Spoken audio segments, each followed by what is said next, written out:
Hey guys, thanks for tuning in to another video on Happy RC Flyer here on YouTube. Today is Tools and Tips Tuesday, and today we have a nifty tool for you. It's the secret to always having the right battery connector. Regardless of what connector you might use, this one here has it all, and it's coming pretty nifty. This is like a 19-in-1 charger adapter cord, and I have found it to be really nifty. I've been using these for a few years. I have multiple ones, and I've recommended them to some friends that also enjoy them. I have some for my chargers, as you'll see here today. I've got some on my dischargers back at the house, and they're just really nice to have along. Not only is it nice to have the peace of mind to know that you have every connector that you need to charge your batteries, regardless of what you're flying, whether it's a vehicle or aircraft or a drone, but it's also nice to have it whenever your friend might forget their charger and you get to go flying with them. And I've done that a few times. So sometimes I've been that friend, sometimes I've been the friend that loans the charger cord when they forgot theirs. So it's really nice. Found it really nifty and wanted to share this with you guys today. So if you haven't done so already, please consider subscribing. Subscribing helps grow the channel, and we're here to help grow the hobby. If you like the unsponsored, unbiased perspective on things, then this is the right place for you. We don't make any money on the videos. I don't make any money on any of the products, and we'll have a link for this product in the video description, but it's not any sort of affiliate link. There's no kickbacks. I have a job and work, so I make just as much money whether you buy one of these connectors, whether you watch the videos or not. So don't feel compelled to buy anything that you don't feel like you need, but if it's something that you find might be handy and helpful in the hobby, then help yourself.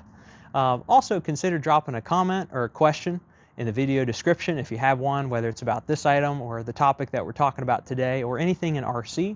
I definitely don't have all the answers, but the RC community does, and if we don't have the answers, we'll help you find the answers. I always look forward to hearing from you guys, so drop a comment or a question or a suggestion for a future video.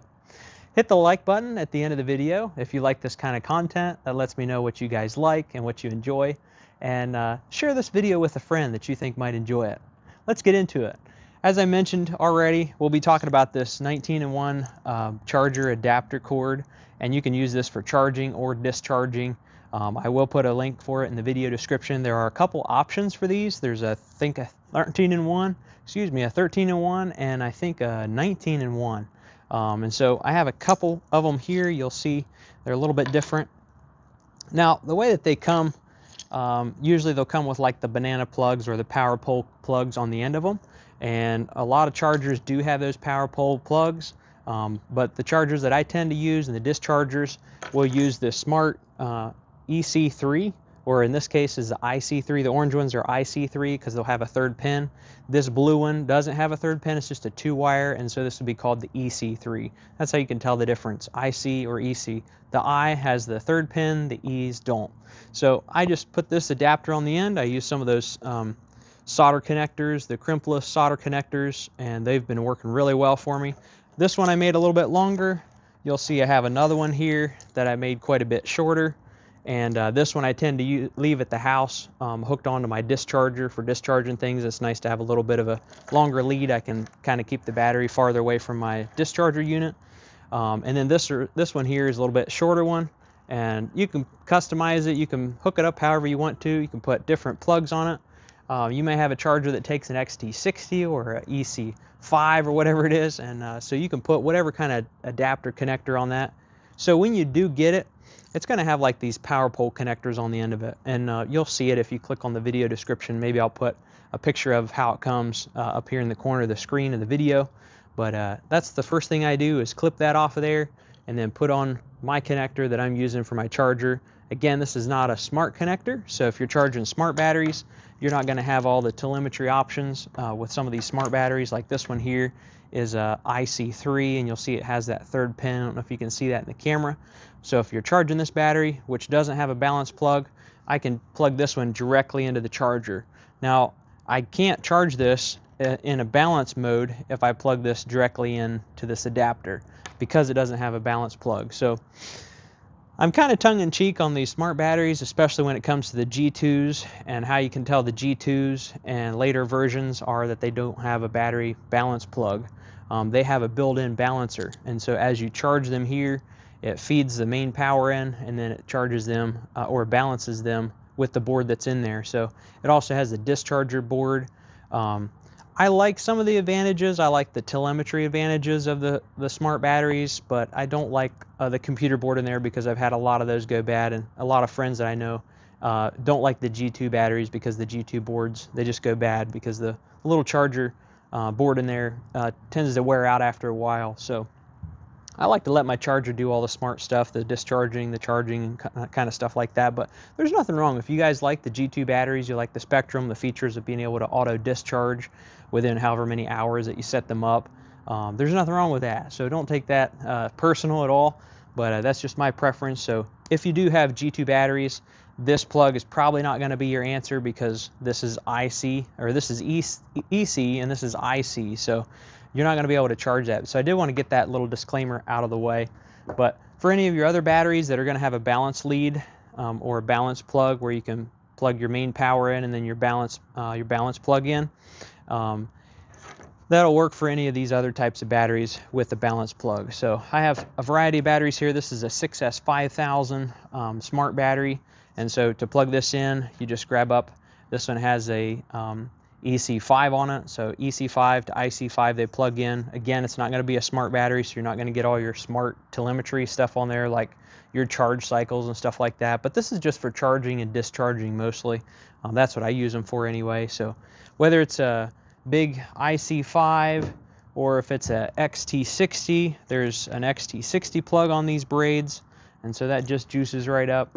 We have a little Flytimes 85 battery. I've been flying that thing. Man, that's a lot of fun. I'm hoping to get the video out for that pretty soon. I know some of you guys have been waiting on that, but if you're waiting on my video to come out, don't wait on it. Go ahead and order it. It's a great quad. I couldn't recommend it more.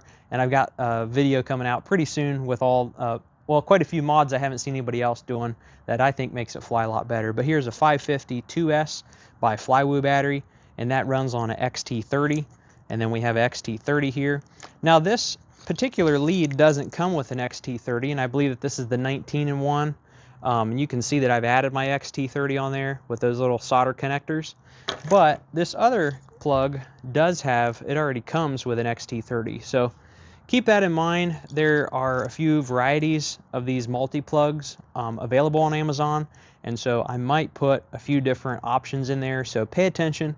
Read the description before you buy it. Make sure that it has the plugs that you need and that you want, so you don't have to add it on afterwards. But there's that. It'll do the XT30.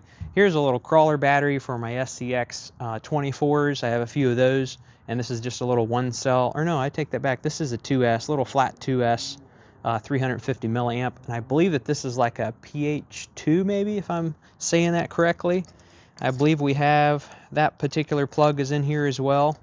So if we want to charge that, it just plugs right in there. So that is super nifty. We have a little 1S pack for something like the little Twin Otter or the E-flite Ultrix. The Ultrix, the little UMX Ultrix. It has a JST on it, and these have a JST, I believe. There's a JST there on this one. So you just juice it up. I believe this one has a JST as well. A lot of these are pretty typical. Some of them have the XT30 and some of them don't. So again, just read the description on the particular item that you select before you purchase it. That way you don't get it and think, oh man, I thought it was going to have everything and it doesn't. So now I particularly don't mind adding my own connectors on if I need some particular connector. But this pretty much has everything that I needed. So it has a variety on here. I jotted down a few of the plugs, even some that are not so common. The Tamiya plug, that's not something I use every day, but it has a Tamiya, it has the mini Tamiya, it has the glow igniter charger, it has EC3, EC5, XT60, XT90, it has the JRTX plug, it has JST, Deans, Mini Deans, has the MCPX and MCX connectors, it has the Spektrum TX connector for charging your Spektrum flight pack, the Futaba TX for charging your Futaba flight pack. I think Anderson's has a servo plug on there for any other type of flight pack. Generally has a HXT, I think it's called the 4mm. And then they have one on here that's called a DIY. And let me see if I can show you the DIY wires. I might have used it on this plug to put my XT60, but I think this one has another one. And I don't know if you guys can see that very well, but look at that. This is what they're calling the DIY connector. So this just has little shrinks on the caps. They just have it capped off with a couple little shrinks. So the DIY is if you have another connector that's not included in this bundle, that you can snip off those little covers, the little shrinks, and then solder on your own, which is kind of what I did on this one, because this particular one didn't come with an XT30 originally, and so I put the XT30 on there. That's what I use for most of my FPV quads. And then this one has some DIY plugs as well. So this one also has some little micro, I think this is a little MCX, or like the little UMX batteries, like your little 1-cell UMX batteries. There's the MCX, I think, and it's got quite a variety in here, so a lot of good options. There's your Deans, you don't use it very often, and here you have on the Deans, it actually comes with a connector, so you're going to keep that little connector on there so nothing tends to short out. I will say one of the drawbacks and the main danger in this plug, and I've done it before, and so I want to warn you guys about it. It's one of those things where you say, don't do what I do, just do what I say. Watch out for this. Learn from example, learn what not to do. A danger in having these multi-plugs all hooked up to your charger or a discharger is that if you have a battery plugged into here, one of them, I can't remember which battery it was, but I had a battery plugged in, I had it plugged into the charger, and I got a little sidetracked. I was trying to charge up a bunch of packs, getting ready to go out and go flying, and forgot to unplug one pack that had a certain kind of connector on it. Went to plug and charge another pack in. Now, if they're both 4S batteries, it's not such a big deal. But if you have one that's a 2S battery and another one that's a 6S battery, you're going to have some fire and some smoke on your hands. So do pay attention to that. That's the little disclaimer. Just make sure that you're only plugging in one battery at a time. Make sure that you're only using one plug at a time.